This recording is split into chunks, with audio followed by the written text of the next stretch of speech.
Welcome, ladies and gentlemen, to the Eastern Cape Virtual Exhibition.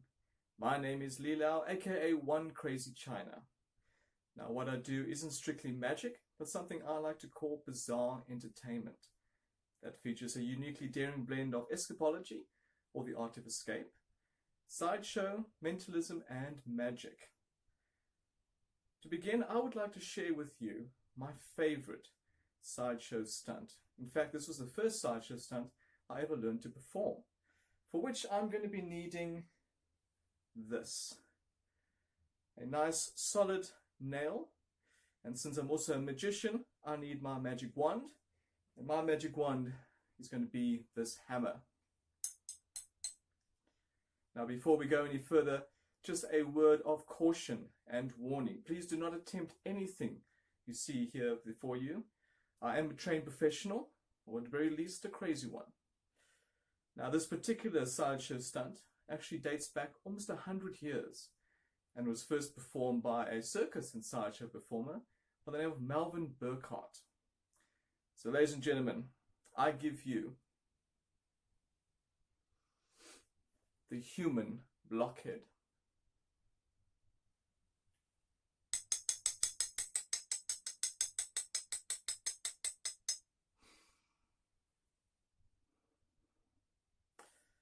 In fact, let's go a little bit further.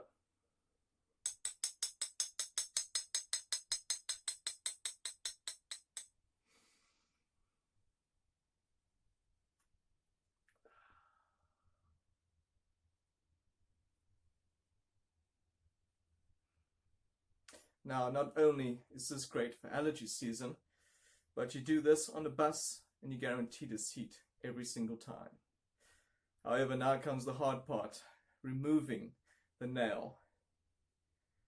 And this I have to do very carefully.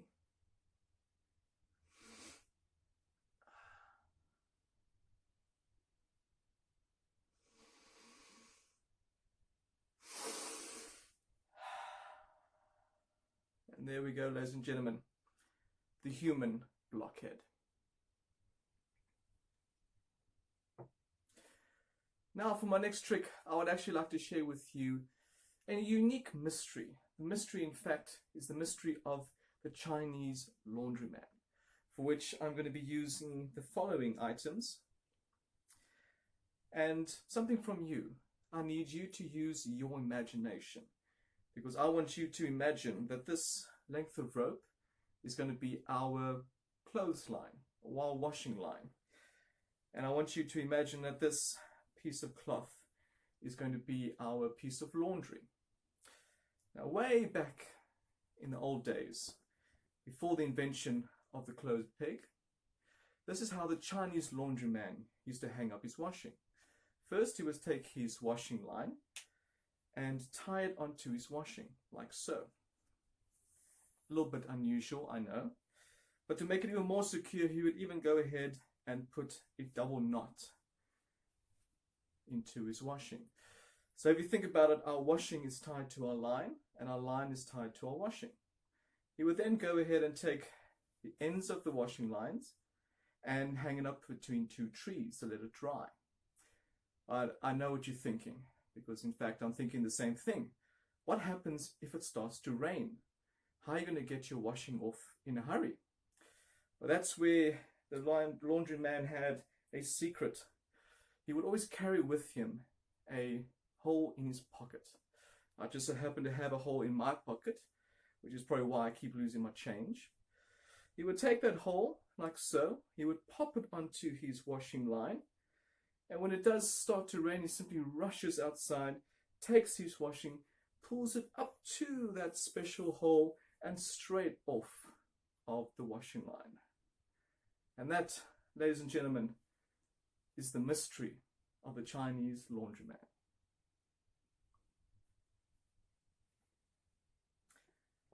Now, another classic sideshow piece that I really do enjoy sharing with you is the art of fire eating.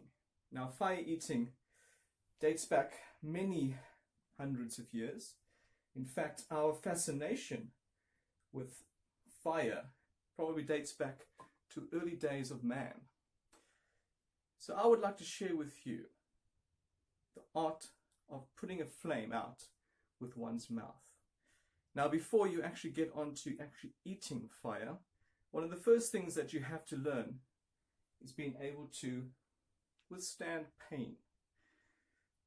And with fire eating, unfortunately, at some time or some point, you will get burnt. But luckily, the mouth does heal up very quickly. But one of the first things you need to learn is actually enduring pain and extinguishing a flame with one's hand. Is in fact one of the first things you learn as a fire eater.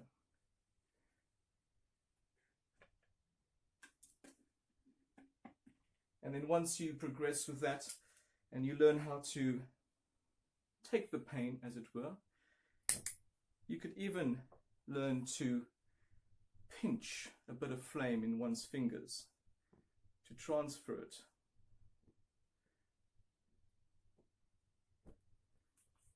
over to the other.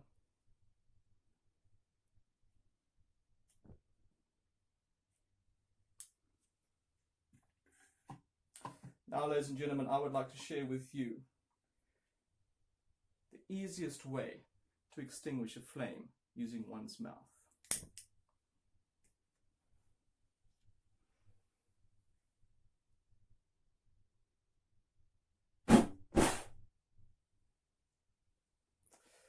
But all jokes aside, in fact, it looks a little more something like this.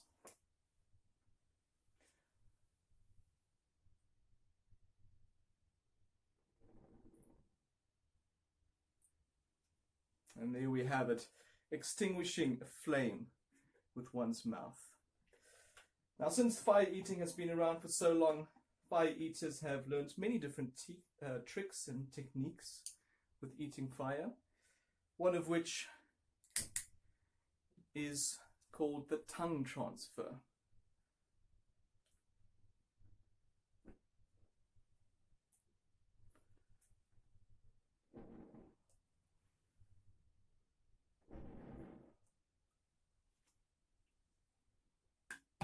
And one of my favorites is actually learning to spit a flame, like so.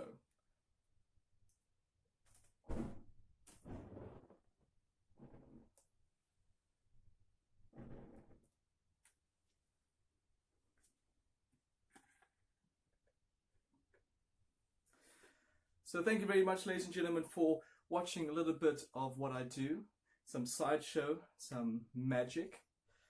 And thank you very much for joining me here at the Eastern Cape Virtual Exhibition. I hope you're enjoying all the various exhibitions that are on hand.